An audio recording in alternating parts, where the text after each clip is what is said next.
तो Indian economic development का chapter number 1 है हमारा, Indian economy on the eve of independence. ये चैप्टर आपको ये बताएगा कि जैसे ही हमें आजादी मिली, 200 साल तक अंग्रेजों ने हमारे ऊपर शासन किया और उसके बाद जब हमें आजादी मिली थी तो उस पॉइंट ऑफ टाइम पे इंडिया के हालात कैसे थे, और जो भी वो हालात थे तो ऐसा ब्रिटिशर्स ने क्या क्या किया था जिसकी वजह से इंडिया की पोजीशन इस तरीके से हो चुकी थी।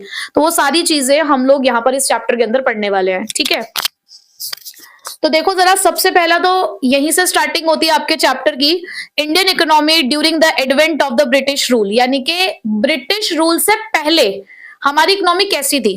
पहले यही जानेंगे ना, किसी भी स्टोरी के बारे में जब हम पढ़ते हैं तो हमें पहले का भी पता होना चाहिए, प्रेजेंट भी, और आगे हम क्या करने वाले हैं उसके बारे में भी। तो पहले वो यही बता रहे हैं चैप्टर के स्टार्टिंग में कि ब्रिटिशर्स के आने से पहले हमारी इंडियन इकोनॉमी कैसी थी। प्रॉस्परस इकोनॉमी थी, एग्रेरियन इकोनॉमी थी, और so well known handicraft industries थी हमारे यहाँ पर। तो अगर मैं बात कर रही हूँ प्रॉस्परस इकोनॉमी की, तो प्रॉस्परस कैसे थी, हमारी इकोनॉमी इंडिपेंडेंट थी, मतलब ऊपर किसी का भी इस तरीके से ऐसा कोई शासन नहीं चल रहा था जिस तरीके से ब्रिटिशर्स ने किया। सेल्फ रियलाइंड थे, सेल्फ रियलाइंड मतलब आत्मनिर्भर थे, और प्रॉस्परस मतलब हमारी जो इकोनॉमी थी एक फलती फूलती इकोनॉमी थी, मतलब पैसे वैसों की कोई कमी नहीं थी हमारे पास उस टाइम पे। एग्रेरियन इकोनॉमी, अब एग्रेरियन इकोनॉमी का मतलब क्या है कि मेजॉरिटी ऑफ पॉपुलेशन जो थी वो एग्रीकल्चर में लगी हुई थी, जो मेन सोर्स ऑफ लाइवलीहुड था वो उस टाइम पे एग्रीकल्चर था। 2/3 हमारी पॉपुलेशन जो थी वो एग्रीकल्चर में ही लगी हुई थी। ठीक है, वेल नोन हैंडीक्राफ्ट इंडस्ट्रीज, यानी कि हमारे यहाँ पर जो कारीगर थे ना, हमारे यहाँ के जो हैंडीक्राफ्ट जो था वो वर्ल्ड में फेमस था, और जो हमारे यहाँ के राजा महाराजा थे उन्हें बहुत पसंद आता था इंडियन आर्टिसंस का काम। तो पूरे वर्ल्ड में जो इंडिया था वो जाना जाता था अपने हैंडीक्राफ्ट इंडस्ट्रीज के लिए। ठीक है, तो देखो जैसे यहाँ पे लिखा भी है, well known handicrafts of cotton, silk, metal, precious stone works etcetera. और इसी वजह से, इसी फाइन क्वालिटी की वजह से इंडिया की रेपुटेशन वर्ल्ड में बहुत अच्छी बनी हुई थी, और बहुत ही हाई स्टैंडर्ड ऑफ क्राफ्टमैनशिप यहाँ पर देखने को मिलती थी। ठीक है, लेकिन अब ब्रिटिश रूल के टाइम पे क्या हुआ, ब्रिटिश रूल के टाइम पे जो पॉलिसीज आई, बेसिकली आपको पूरे चैप्टर के का जो एक क्रक्स होता है ना, वो यही पॉइंट पे आपको मिल जाएगा कि बेसिकली ब्रिटिशर्स ने क्या किया, वो किस मकसद से हमारे इंडिया के अंदर एंटर हुए थे, वो आपको यहाँ पर पता चल जाएगा अभी आगे आने वाली 2 लाइनों में। तो ब्रिटिश रूल के टाइम पे उनकी एक पॉलिसी थी, protection and promotion of their on economic interest. वो अपने आप को प्रोटेक्ट भी करना चाह रहे थे और अपनी ही चीजों को प्रमोट करना चाह रहे थे अपने फायदे के लिए। बेसिकली वो एंटर कर रहे थे इंडिया के भलाई के लिए नहीं, इंडिया को बर्बाद करने के लिए और खुद को आगे बचाने के लिए। ठीक है, तो उनकी पॉलिसी जब उन्होंने यहाँ पर इंप्लीमेंट करी आके, तो सबसे पहले उन्होंने हमारे स्ट्रक्चर में चेंजेस किए, इंडियन इकोनॉमी का उन्होंने स्ट्रक्चर बदल दिया। और बेसिकली हमारा जो इंडिया है, जैसे कि आप लोगों में से एक ने अभी ये बात बोली कि इंडिया सोने की चिड़िया कहा जाता है, तो वो क्यों कहा जाता है, क्योंकि हमारे इंडिया के पास ना रिसोर्सेज की बिल्कुल भी कमी नहीं है, नेचुरल रिसोर्सेज की हमारे इंडिया में बिल्कुल भी कमी नहीं है, रॉ मटेरियल हमारे यहाँ पे बहुत सारा है। बस कमी किस चीज की थी हमारे यहाँ पे, जो आज भी थोड़ी बहुत कमी है, वो है इंडस्ट्रियल बेस की। हमारा इंडस्ट्रियल बेस इतना स्ट्रांग ना तब था, और आज बहुत हद तक इंप्रूव हो चुका है, लेकिन स्टिल अभी भी हमें बहुत सारा काम करने की जरूरत है। तो उन्होंने क्या किया, हमारे यहाँ से रॉ मटेरियल लेकर जाते थे, अपने कंट्री में जाकर फिनिश गुड्स बनाते थे, क्योंकि उनके यहाँ पे इंडस्ट्री सेटअप की हुई थी उन्होंने, और वहां के फिनिश गुड्स बनाकर हमारी ही कंट्री में आकर बेचते थे। वो कहते हैं ना, हमारा सामान हमें ही बेच रहे हैं, तो बिल्कुल यही हो रहा था हमारे साथ कि हमें बनाकर रख दिया था exporter of raw material and importer of finish goods. और इस पूरे चैप्टर में आप बार बार एक ही यही चीज पढ़ोगे। ठीक है, तो यहीं से हमें पता चल गया कि जो इंडिया से रॉ मटेरियल ब्रिटेन जा रहा था, और ब्रिटेन से फिनिश गुड्स कहाँ आ रहे थे, इंडिया के अंदर। Next, how the economic condition of a nation can be judged. अगर आप किसी भी कंट्री के बारे में जानना चाहते हो, उसकी इकोनॉमिक कंडीशन के बारे में, तो हमें क्या स्टडी करना चाहिए, तो हमें स्टडी करनी चाहिए उस कंट्री की नेशनल इनकम और per capita income. National income तो हो गई पूरी कंट्री की, और पर कैपिटा इनकम का मतलब होता है इंडिविजुअल इनकम। तो वो कौन से इकोनॉमिस्ट थे जिन्होंने इंडिया की पर कैपिटा इनकम को कैलकुलेट किया, तो ये कुछ नाम आपको दिख रहे हैं, Dadabhai Naoroji, William Digby, Findlay Shirras, VK RV Rao and RC Desai, जिसमें सबसे इंपॉर्टेंट रोल प्ले किया है वीके आरवी राव ने। ठीक है, कंट्री की जो ग्रोथ थी, मतलब अब ये जो मेन कुछ डेटाज है आपके, ये थोड़े से शॉर्ट नोट्स है आपके जिसको आप पढ़ के एमसीक्यूज वगैरह के आंसर भी दे सकते हो। तो यहाँ पर बात हुई कि जो first half of 20th century था हमारा, उस टाइम पे कंट्री की जो ग्रोथ थी in terms of real output वो कितनी थी, वो 2% से भी कम थी। ठीक है, और अगर मैं per capita output per year की बात करूं तो वो जस्ट 0.5% ग्रोथ वहां पर हमें दिख रही थी। तो बहुत ही कम हमें ग्रोथ दिख रही थी अपनी कंट्री की। उसके बाद एग्रीकल्चर सेक्टर की मैं बात करूं प्री ब्रिटिश पीरियड, तो 85% पॉपुलेशन एग्रीकल्चर में लगी हुई थी। स्टिल हम लोग सेल्फ सफिशिएंट नहीं थे फूड के टर्म्स में, क्योंकि हमारे पास ना रॉ मटेरियल तो इतना था, बट वो इतना भी नहीं था कि हम इंडस्ट्रीज की नीड को पूरा कर सके। ठीक है, अच्छा नेक्स्ट, हमें अब तक जो भी हमने पढ़ा तो उससे हमें एक चीज तो पता चली कि एग्रीकल्चर में बहुत सारे लोग लगे हुए थे। ठीक है, लेकिन स्टिल ग्रोथ उस हिसाब से नहीं थी। तो इसका मतलब हमारी इकोनॉमी ना स्टेगनेंट इकोनॉमी कहला रही थी। स्टेगनेंट मतलब रुकी हुई, थमी हुई, कि ग्रोथ हो रही है लेकिन रुक रुक के, थम थम के हो रही है। तो वहां पर आपसे पूछा गया है कि what are the main reasons for the stagnation in agriculture sector, कि वो कौन से कारण हैं जो ये बताते हैं कि एग्रीकल्चर सेक्टर में स्टेग्नेशन हमें देखने को मिला, यानी कि रुकावट, ये थमी हुई सी इकोनॉमी हमें क्यों देखने को मिली। तो उसके लिए आपको याद रखना है पिक्स, जहां पर पी से मतलब है हमारा प्रोडक्टिविटी जो कि लो थी, आई है हमारे पास इन्वेस्टमेंट जिसकी कमी थी, स्केर्सिटी थी, सी से है हमारे पास कमर्शलाइजेशन ऑफ एग्रीकल्चर, और एस से है हमारे पास सेटलमेंट, लैंड सेटलमेंट सिस्टम। तो सबसे पहले बात करते हैं लैंड सेटलमेंट सिस्टम की। आप लोगों ने लगान मूवी तो देखी होगी, देखिए पहले के टाइम पे क्या हुआ करता था कि लोगों को ना, उनको जमीनें, आज भी होता है जिसको आप बोलते हो ना ठेके पे जमीन दे देना, तो इस तरीके से उन्हें जमीनें, जो वहां के फार्मर्स हुआ करते थे गांव वगैरह में, उनको जमीनें दे दी जाती थी। उसके बाद उन्हें उनसे रेंट कलेक्ट किया जाता था। बेसिकली रेंट को ही बोला जाता है लगान। तो लैंड सेटलमेंट सिस्टम के अंदर यहाँ पर जमींदारी सिस्टम हुआ करता था। तो जमींदार क्या करते थे, आते थे, रेंट कलेक्ट करते थे और चले जाते थे। मतलब उनका मेन पर्पस यही था कि सिर्फ उन्हें अपना लगान कलेक्ट करना होता था। उन्हें फार्मर्स की सिचुएशन से कोई फर्क नहीं पड़ता था।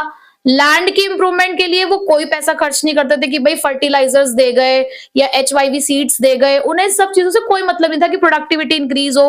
वो सिर्फ आते थे, पैसा लेते थे और चले जाते थे। जमींदारी सिस्टम था, लगान फिक्स कर रखा था उन्होंने, डेट्स भी फिक्स थी। अगर उस डेट पे नहीं देते थे पैसे तो वो क्या करते थे, तो उनके राइट्स जो थे जमीनों के ऊपर से वो छीन लिए जाते थे। ठीक है, उसके बाद दूसरी चीज जो उन्होंने सिखाई, देखो मेरे को लगता है कि उन्होंने एक अच्छी चीज सिखाई, बट हाँ सिखाई अपने फायदे के लिए, कमर्शलाइजेशन। उनका ये कहना था कि आप इतना काम करते हो, आप खेती बाड़ी सारी करते हो और सारी चीजें करके अपने लिए इस्तेमाल कर लेते हो। मतलब आपने क्रॉप्स ग्रो करी और उसको सेल्फ कंजप्शन के लिए इस्तेमाल कर लिया। आप मार्केट में बेचने के लिए सामान उगाओ, आप करो, खेती बाड़ी करो, लेकिन मार्केट में बेचो, उससे प्रॉफिट कमाओगे। पर ये काम उन्होंने सिखाया, लेकिन वो पैसा तो खुद अपनी जिम्मे लेकर जा रहे थे। बट हाँ, सिखाई उन्होंने ये एक चीज कि कमर्शलाइजेशन होना चाहिए एग्रीकल्चर का। तो उन्होंने फोकस करवाया उनका कि फूड क्रॉप्स मत ग्रो करो, कैश क्रॉप्स ग्रो करो, यानी कि ऐसी क्रॉप्स जो इजीली फटाफट से मार्केट में जाकर कैश में कन्वर्ट हो जाए। ठीक है, तो कैश क्रॉप्स के ऊपर ज्यादा ध्यान दिया गया, जैसे कि कॉटन, जूट वगैरह। उसके बाद लो लेवल ऑफ प्रोडक्टिविटी थी। इतने सारे लोग लगे हुए थे एग्रीकल्चर सेक्टर में, स्टिल प्रोडक्टिविटी लो थी। क्यों? क्योंकि हमारे पास जो टेक्नोलॉजी हम लोग इस्तेमाल कर रहे थे वो लो लेवल की थी। आपने पुरानी मूवीज में देखा होगा कि जब खेत को जोता जाता था तो उस टाइम पे, यानी कि उसको कल्टीवेट किया जाता था, तो मैनुअली होता था, मतलब वो बैल वगैरह होती थी। और आज के टाइम पे ट्रैक्टर वगैरह का इस्तेमाल होने लगा है, तो बहुत इजीली हो जाता है ना। तो हमारे पास टेक्नोलॉजी इतनी अच्छी नहीं थी, इरिगेशन सिस्टम नहीं था हमारे पास, मतलब खेतों की सिंचाई करने के लिए भी इरिगेशन फैसिलिटीज नहीं थी हमारे पास उतनी अच्छी। फर्टिलाइजर्स का यूज होता ही नहीं था। क्यों? क्योंकि लोगों के पास इतना पैसा ही नहीं होता था कि वो महंगे महंगे फर्टिलाइजर्स खरीद के लेकर आ सके। तो इस वजह से प्रोडक्टिविटी बहुत ज्यादा लो थी। Fourth point, scarcity of investment. हमारा फार्मर को इतना बहुत बड़ा अमीर इंसान नहीं था कि वो एग्रीकल्चर के अंदर या अपनी लैंड के ऊपर पैसा खर्च कर सके बहुत सारा। तो बहुत ज्यादा पैसे उनके पास नहीं हुआ करते थे।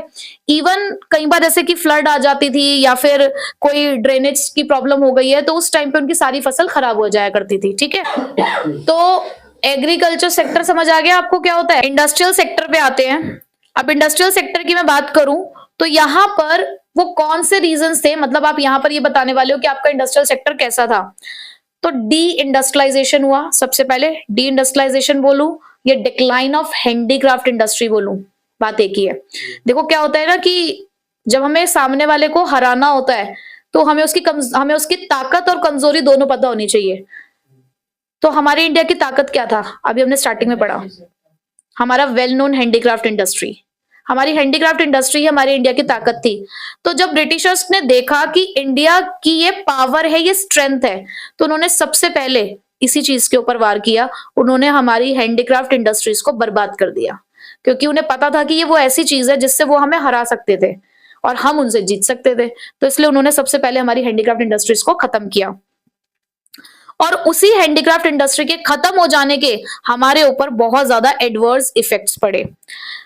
जो कैपिटल गुड इंडस्ट्रीज थी वो हमारे पास इतनी थी नहीं, तो lack of capital good industry, low contribution of GDP, limited role of public sector, तो इस तरीके का हमारा इंडस्ट्रियल सेक्टर था। अब थोड़ा डिटेल में देख लेते हैं। देखो अब डी इंडस्ट्रियलाइजेशन पे आओ। ब्रिटिशर्स ने हमारे इंडियन हैंडीक्राफ्ट्स को जब डिस्ट्रॉय किया तो उसके दो मोटिव थे उसके पीछे। पहला मोटिव कि जो रॉ मटेरियल था वो इंडिया से सस्ते दामों पर लेकर जाना, और जो उनकी ब्रिटेन में मॉडर्न इंडस्ट्री सेटअप हुई है वहां पर जाकर उससे फिनिश गुड्स बनाना, और जो भी वो फिनिश गुड्स बनाते थे वो इंडिया की मार्केट में हाई प्राइस पर बेचते थे। तो इन दो मोटिव्स के लिए उन्होंने हमारी हैंडीक्राफ्ट इंडस्ट्रीज को बिल्कुल तबाह कर दिया। अब इससे क्या एडवर्स इफेक्ट निकल कर आए, जो हाई लेवल ऑफ अनएम्प्लॉयमेंट था, भाई इंडस्ट्री खत्म हो गई, लोगों से उनका रोजगार छिन गया, इंडस्ट्री बंद हुई, जो लोग वहां काम करते थे उनसे उनका रोजगार छिन गया, हाई लेवल ऑफ अनएम्प्लॉयमेंट आया। आर्टिसंस, जो कारीगर थे जो पहले इंडस्ट्रीज में ये काम कर रहे थे, अब उनके पास जीने का सहारा छिन गया, क्या करें वो भी घुस गए एग्रीकल्चर सेक्टर के अंदर, जिसकी वजह से गांव में पॉपुलेशन का बर्डन बढ़ने लगा, और इससे हम ये कह सकते हैं कि ओवर क्राउडिंग हो गई एग्रीकल्चर के अंदर। और पता है यही से निकल कर आती है डिस्गाइज्ड अनएम्प्लॉयमेंट, छुपी हुई बेरोजगारी, जितने लोग नहीं भी चाहिए उससे ज्यादा लोग काम कर रहे थे, ठीक है। उसके बाद फिनिश गुड्स हमें इंपोर्ट करने पड़ रहे थे, जो चीज की हमें जरूरत भी नहीं थी वो सामान भी हमें वहां से खरीदना पड़ रहा था। Foreign machines made good beat the Indian goods. अब देखो हमारे पास टेक्नोलॉजी नहीं थी ना, उनके पास अच्छी टेक्नोलॉजी थी, वो क्या करते थे हमारे यहाँ के रॉ मटेरियल से अच्छे गुड्स बनाकर यहाँ पर ले आते थे और सस्ते में बेच देते थे, मतलब इंडियन प्रोडक्ट से कम रेट पे अच्छे फीचर्स के साथ अच्छी टेक्नोलॉजी के साथ वो गुड्स हमारे यहाँ पर बेच रहे थे। उसके अलावा इसने ब्रिटेन से इंपोर्ट को प्रमोट किया। Lack of capital good industries, अब ब्रिटिश रूल के टाइम पर कैपिटल गुड इंडस्ट्रीज इतनी ज्यादा नहीं हुआ करती थी, तो हमें इंडस्ट्रियलाइजेशन को प्रमोट करने की जरूरत थी। तो ब्रिटिशर्स ने इंडिया को कहा कि आप एक काम करो, आप सिर्फ रॉ मटेरियल ग्रो करो, हैवी इंडस्ट्रीज हैवी इक्विपमेंट्स हमारे यहाँ पर है, हम वहां से आपको मदद दे देंगे। वो मदद क्यों दे रहे थे हमें, अपने लिए ही, ठीक है, क्योंकि उन्हें फिनिश गुड्स बना के हमारे यहाँ पर बेचने थे। Low contribution to GDP, growth rate जो था हमारे नए इंडस्ट्रियल सेक्टर का वो लो था, क्योंकि कोई भी खास इंप्रूवमेंट हो नहीं रही थी उसके अंदर, टेक्नोलॉजी हमारी आउटडेटेड ही थी। लिमिटेड रोल था पब्लिक सेक्टर का, यानी कि जो एरिया ऑफ ऑपरेशन था वो सिर्फ railways, power generation, communication, port या अदर डिपार्टमेंटल अंडरटेकिंग, यानी कि पब्लिक सेक्टर सिर्फ इन्हीं जगह पर ध्यान दे रहा था, बाकी जगहों पर पब्लिक सेक्टर का कोई भी ध्यान नहीं था। तो इस वजह से भी इंडस्ट्रियल सेक्टर इतना ज्यादा नहीं ग्रो कर पाया। उसके अलावा एक पॉइंट और आपको यहाँ पे देखने को मिलेगा जिसे बोलते हैं bleak growth of modern industry. अब इसका मतलब क्या था कि सिर्फ कुछ ही इंडस्ट्री जैसे कि टाटा आयरन और स्टील, शुगर, इसी तरीके की सिर्फ इंडस्ट्री एस्टैब्लिश की गई थी, और उसमें भी स्टेट का पार्टिसिपेशन बहुत कम था, मतलब बहुत ज्यादा यहाँ पर हमें इंप्रूवमेंट देखने को नहीं मिल रही थी, ठीक है। तो कुछ इस तरीके का था इंडस्ट्रियल सेक्टर। दो चीजें पढ़ ली आपने, एग्रीकल्चर सेक्टर और इंडस्ट्रियल सेक्टर। नेक्स्ट हमारे पास टॉपिक है the state of India's foreign trade during the British rule, यानी कि हमारा जो इंडिया का जो फॉरेन ट्रेड था वो ब्रिटिशर्स के टाइम पे कैसा था। तो उसके लिए यहाँ पर आपको एमसीडी ध्यान रखना है। अब यहाँ पर एमसीडी से क्या मतलब है, मोनोपोली ऑफ ब्रिटिशर्स, उसके अलावा composition of India's foreign trade, drain of Indian wealth, ठीक है। तो यहीं से निकल कर आया है आपका स्टेट ऑफ फॉरेन ट्रेड। तो सबसे पहले अगर मैं बात करूं composition of India's foreign trade, तो वो ये बताता है कि जब आप ट्रेड करते हो तो कुछ इंपोर्ट करते हो कुछ एक्सपोर्ट करते हो। तो बेसिकली हम क्या इंपोर्ट कर रहे थे, फिनिश गुड्स, हम लोग फिनिश गुड्स इंपोर्ट कर रहे थे जिसके अंदर ज्यादा से ज्यादा चीजें क्या थी, कॉटन, सिल्क, वुलन क्लोथ्स और मशीनरी, मतलब कॉटन, सिल्क, वुलन क्लोथ्स और मशीनरी वगैरह। बट हम एक्सपोर्ट क्या कर रहे थे, रॉ मटेरियल। हमारे यहाँ से कॉटन जाती थी, वहां से कॉटन क्लोथ्स बन के आते थे, हमारे यहाँ से सिल्क जाती थी, सिल्क क्लोथ्स बनकर वहां पर आते थे, वूल जाती थी, वुलन क्लोथ्स बनकर आते थे। तो बेसिकली सारा रॉ मटेरियल हमारे यहाँ से ही जा रहा था और वहां से फिनिश गुड आ रहा था, ठीक है। दूसरा, direction of India's foreign trade, कहां कहां जा रहा था सामान। तो हम जितना भी फॉरेन ट्रेड करते थे उसका 50% तो हम ब्रिटेन के साथ ही करते थे, 1.5 हमारा ब्रिटेन के साथ ही हो रहा था, remaining half China, Sri Lanka, Iran, इनके साथ होता था। और इसके लिए ब्रिटेन ने अपने फायदे के लिए एक और काम किया कि ज्यादा से ज्यादा सामान फटाफट उनके कंट्री में ले जाया जा सके, क्योंकि पहले क्या था, बहुत लंबा रूट तय करना पड़ता था ब्रिटेन जाने के लिए। तो उन्होंने एक शॉर्टेस्ट रूट, एक डायरेक्ट रूट उन्होंने निकाला जिसने हमारे इंडिया से लेकर ब्रिटेन तक की दूरी को कम कर दिया था, और ये हुआ था 1869 में। हाँ, स्विस कैनाल, ठीक है, उसके नाम से उन्होंने एक शॉर्टेस्ट रूट निकाला जो कि एक डायरेक्ट रूट था। उसके बाद अच्छा, अब आपको ये देखने को मिल गया होगा कि जो इंडिया का फॉरेन ट्रेड था वहां पर आपको किसका बोलबाला ज्यादा दिखा, ब्रिटेन का ना, क्योंकि 50% आप ट्रेड कहां कर रहे थे, ब्रिटेन में कर रहे थे। तो इससे क्या बात निकल कर आ रही है कि ब्रिटिशर्स की मोनोपोली थी, ठीक है। तीसरा पॉइंट हमारा आता है यहाँ पर, drain of Indian wealth. Drain का मतलब क्या होता है, इंडिया के पास वेल्थ की कमी तो थी ही नहीं, तो हमारी इंडियन वेल्थ को किस तरीके से उन्होंने बहाया, कहते हैं ना पैसों का बहाना, तो किस तरीके से ब्रिटिशर्स ने इंडिया के पैसों को बहाया वो यहाँ पर लिखा हुआ, और ये आपका one of the important question भी है, ठीक है। तो किस तरीके से बहाया, 3 तरीके से। सबसे पहले वो हमारे पैसे का इस्तेमाल किस लिए कर रहे थे, अपने ऑफिस बना रहे थे, और अपने ऑफिस के जो भी खर्चे होते थे, ऑफिस एक्सपेंसेस होते थे, उसके लिए हमारे पैसे का इस्तेमाल कर रहे थे। दूसरा, लड़ाई झगड़े कर रहे थे लोग, वॉर चल रही थी कंट्रीज के बीच में, तो वॉर एक्सपेंसेस के लिए हमारे पैसों का इस्तेमाल हो रहा था। तीसरा इस्तेमाल कर रहे थे to import the invisible items, यानी कि सर्विसेज लेने के लिए भी हमारे ही पैसे का इस्तेमाल हो रहा था। तो कैसे हुआ ड्रेन ऑफ इंडियन वेल्थ, 3 तरीके से। सबसे पहला, अपने खुद के ऑफिस एक्सपेंसेस को पे करने के लिए, दूसरा वॉर एक्सपेंसेस के लिए, और तीसरा इनविजिबल आइटम्स को इंपोर्ट करने के लिए, ठीक है। डेमोग्राफिक कंडीशन, इसमें से कुछ ईयर होंगे, वो ईयर आपको याद रखने हैं, ठीक है। डेमोग्राफिक कंडीशन क्या होती है, मतलब उसमें आप क्या स्टडी करते हो। बेसिकली डेमोग्राफिक कंडीशन में हम लोग स्टडी करते हैं पॉपुलेशन के बारे में। पॉपुलेशन के अंदर किस चीज के बारे में, like age, race, gender, literacy, इन सब चीजों को हम यहाँ पर स्टडी करते हैं। इंडिया की बात करूं मैं अगर इंडियन इकोनॉमी की, तो भाई डेमोग्राफिक कंडीशन ये कहती थी कि हमारे इंडियन इकोनॉमिक स्टेगनेंट और बैकवर्ड इकोनॉमी है, मतलब यहाँ की जो ग्रोथ है वो रुकी हुई है और कहीं ना कहीं पिछड़ी हुई ग्रोथ है यहाँ पर। बट ऐसा हमें कब पता चला, आपको पता है हर कंट्री का एक सेंसस कैलकुलेट होता है, हमारी कंट्री में सेंसस कैलकुलेट होता है। फर्स्ट सेंसस की आपको डेट याद रखने की, कब हुआ था, 1881 में। 1881 में जब सेंसस की कैलकुलेशन हुई और उसके बाद भी, तो इंडिया के बारे में यही बार बार बोला जा रहा था कि थोड़ी सी रुकी हुई है, थमी हुई है, प्रोडक्टिविटी कम है।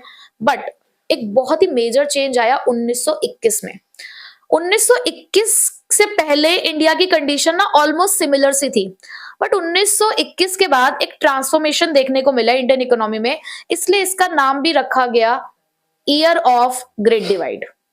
1921 को क्या बोला जाता है, ईयर ऑफ ग्रेट डिवाइड। अब हुआ क्या, 1921 से पहले के टाइम पीरियड को बोला गया first stage of transition. Transition का मतलब क्या होता है, चेंज।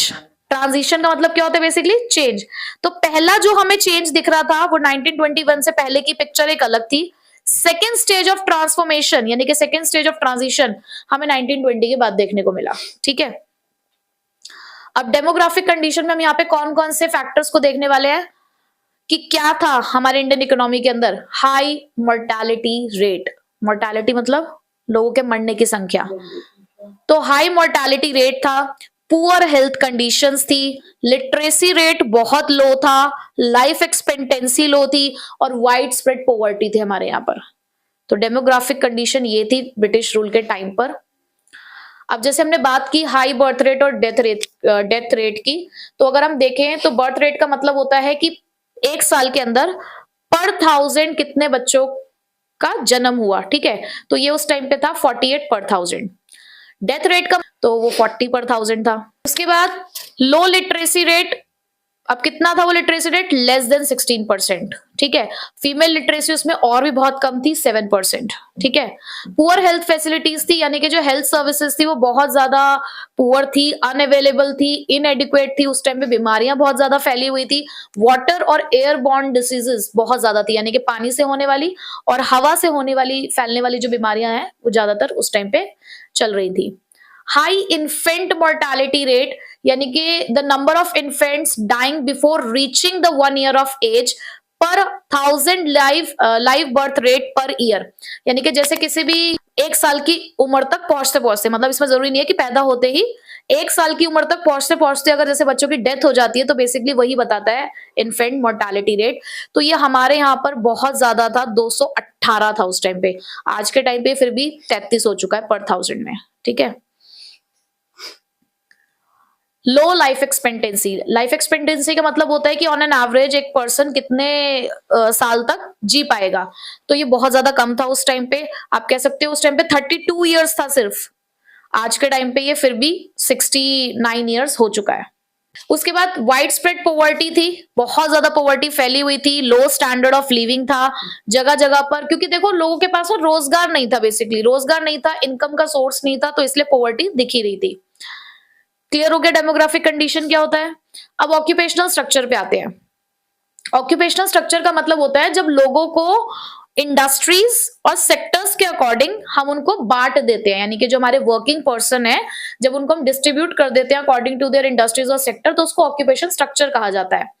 तो हमारे ब्रिटिश रूल के टाइम पे ऑक्यूपेशनल स्ट्रक्चर कैसा था अगर हम देखें, एग्रीकल्चर सेक्टर में 70 से 75% लोग काम कर रहे थे, मैन्युफैक्चरिंग में 10% लोग काम कर रहे थे और सर्विस सेक्टर में 15 से 20% लोग काम कर रहे थे। तो सबसे कम अगर आप देखो तो इंडस्ट्रियल सेक्टर में ही है, मतलब हमारा जो इंडस्ट्रियल बेस था वो बहुत ज्यादा स्ट्रांग नहीं था उस टाइम पे भी। दूसरा, रीजनल डिस्ट्रीब्यूशन की अगर मैं बात करूं तो तमिलनाडु, आंध्र प्रदेश, केरला, कर्नाटक, महाराष्ट्र और वेस्ट बंगाल में हमें डिक्लाइन देखने को मिला एग्रीकल्चर सेक्टर में, बट वहीं पे लोग यहाँ पर शिफ्ट होने लगे थे किसकी तरफ, मैन्युफैक्चरिंग और सर्विस सेक्टर की तरफ। बट उड़ीसा, राजस्थान, पंजाब में अभी भी यही दिख रहा था कि लोग एग्रीकल्चर सेक्टर में ही चल रहे हैं। अब हम नेक्स्ट इंपॉर्टेंट टॉपिक एक स्टार्ट करते हैं, इंफ्रास्ट्रक्चर। मतलब अगर आप इस चैप्टर को प्रिपेयर कर रहे हो तो इंफ्रास्ट्रक्चर वाला टॉपिक जरूर आपको प्रिपेयर करके जाना है। तो ब्रिटिशर्स के टाइम पे इंफ्रास्ट्रक्चर हमारा कैसा था, ऐसा ही नहीं कि उन्होंने बिल्कुल ही हमारे इंफ्रास्ट्रक्चर को खराब किया, कुछ कुछ चीजें उन्होंने अच्छी भी करी। तो चलो देखते हैं। सबसे पहले अगर मैं रोड्स के हालातों के बारे में बात करूं तो यहाँ पे जो रोड्स थी वो सिर्फ इसीलिए वो ठीक ठाक करवा रहे थे क्योंकि उनका एक पर्पस था। क्या पर्पस था कि उन्होंने वही हमारे इन रोड से ट्रांसपोर्टेशन का काम करना था कि रॉ मटेरियल अपने कंट्री में लेकर जाना था इंग्लैंड में, और वहां पे उन्हें उसको इंडस्ट्रीज के अंदर फिनिश गुड्स में कन्वर्ट करके दोबारा हमारी ही इंडियन मार्केट्स में लेकर आना था, ठीक है। तो रोड्स उन्होंने इसीलिए ही सही कराई थी। बट स्टिल हमारे पास पक्के रोड्स की यहाँ पर कमी थी, और इवन जब नेचुरल कैलेमिटीज आ जाती थी या फेमाइंस आ जाती थी तो लोगों को बहुत सफर करना पड़ता था। क्यों? क्योंकि जो नेसेसिटीज थी वो लोगों तक पहुंच नहीं पाती थी, ठीक है। Next, railways. सबसे बड़ा कंट्रीब्यूशन ब्रिटिशर्स का रेलवेज में ही रहा। उन्हीं की वजह से हमारे यहाँ पर रेलवे स्टार्ट हुई थी। जो पहली रेल थी वो उन्होंने ही स्टार्ट करवाई, उन्होंने ही रेलवेज को इंट्रोड्यूस किया इंडिया के अंदर 1850 में, ठीक है। 1850 में रेलवेज को स्टार्ट किया गया, जिसकी वजह से जो लॉन्ग डिस्टेंस था अब हम वो तय कर सकते थे, और इससे उन्हें बहुत फायदा हुआ।